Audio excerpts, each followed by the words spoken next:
without further ado, we begin part 3. The digitally remastered thumbprint of Tolkien.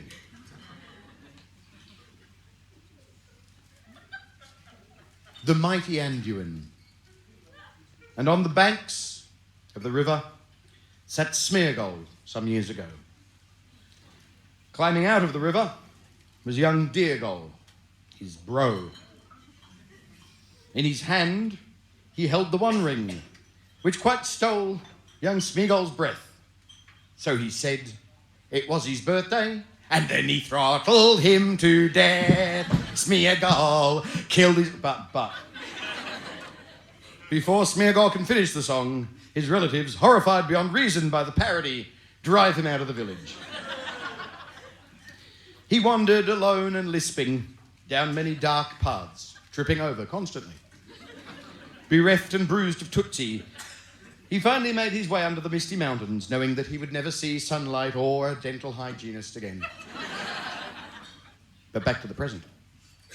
Frodo is worried. He knows that the third part of the book is about to start. And here he is, still in Ithilien, halfway through book 2.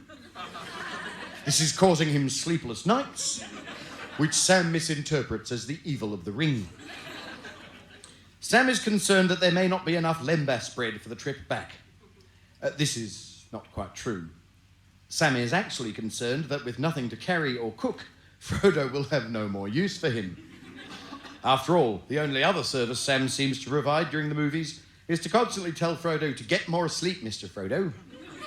And then when he nods off, to wake him up again.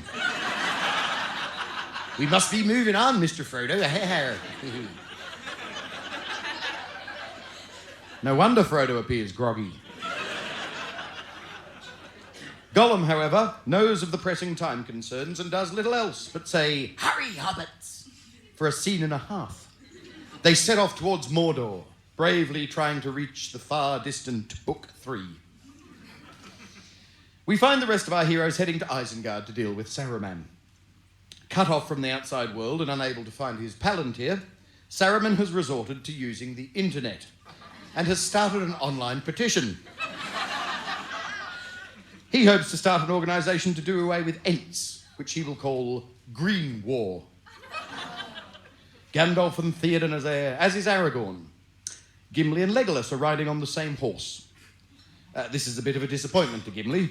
When Legolas asked him if he wanted to share a horse, he had imagined some kind of barbecue. Gimli's stomach has been rumbling, and Gimli has been grumbling in Dwarfish.